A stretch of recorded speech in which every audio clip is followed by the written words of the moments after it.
Louis XIV of the Bourbon dynasty was the king of France who reigned for 72 years, 1643 to 1715, the longest reign of any European monarch before him. His reign was considered the golden age of France in many aspects, including art, culture, architecture. French became the language of diplomacy. French court customs and etiquette became practices that were copied by other courts throughout Europe, including being a leader of the fashion of the era. The Sun King. When King Louis XIV was 18 years old, the French court organized a fancy dress party called a masque, which was a party of dances, performances, and music. The young king chose to dress as the sun, which impressed and was admired by the crowd who attended. He was very pleased. At that time, knowledge about the solar system that centered on the sun was widespread in European society. Therefore, the sun costume was like a declaration of greatness and being the center of everything. The idea of the head of France and the center of power in Europe, he became more and more strongly associated with the sun. He used the sun as his symbol and was nicknamed the Sun King. In 1683, King Louis XIV moved the royal palace from the Louvre in Paris to Versailles, about 24 kilometers outside the city. Versailles was built as a grand and luxurious palace covering an area of over 2,000 acres, with large gardens, audience halls, and more than 700 rooms. Of course, it was decorated with the image of the sun, his symbol. Versailles was also decorated with more than 10,000 paintings, sculptures, line drawings, and carvings. More than one-fifth of the French national budget was used to create the magnificence of the Palace of Versailles, not including the maintenance costs and expenses for 2,000 to 3,000 servants. One of the reasons for King Louis XIV moving to Versailles was because he was concerned about his own well-being. Since the Froude Rebellion in 1648 to 1653, when he was young, he did not trust the nobles and tried to reduce the power of these upper classes so that they could no longer threaten him. The first policy was to increase the number of nobles but reduce their dignity and influence. He appointed a new group of nobles from the middle class to help take care of the government, called the Noble of the Robe.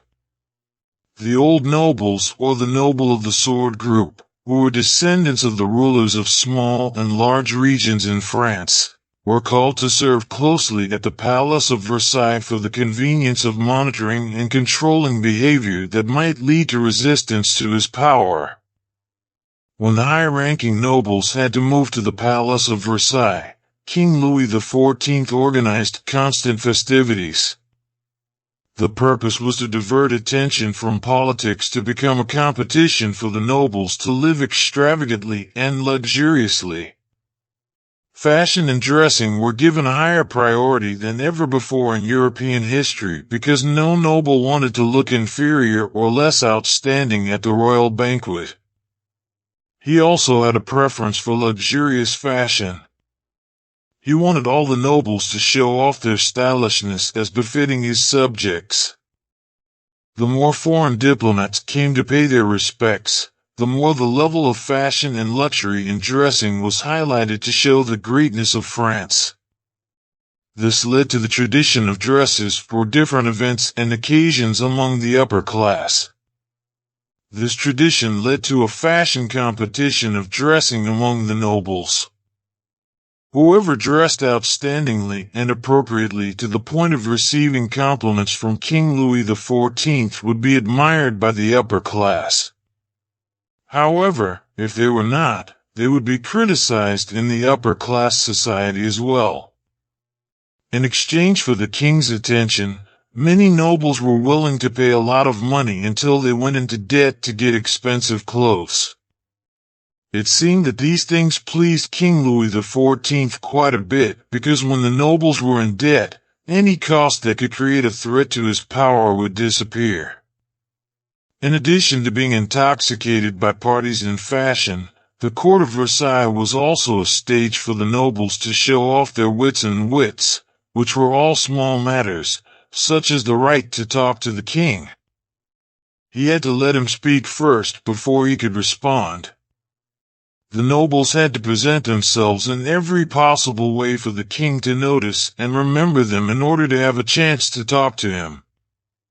There was a custom of the king's nightly audience and helping to pick up the king's robes. These were the duties of the royal pages. However, such activities became a political game to win the king's favor. Some nobles had to pay a sum of money for the privilege of nightly audiences. These circumstances kept the French nobles busy trying to seize the opportunity to serve the Sun King closely in order to honor their family. While the Palace of Versailles served as both a residence for the king and the nobles, it was also a symbol of Baroque luxury, French treasures and culture.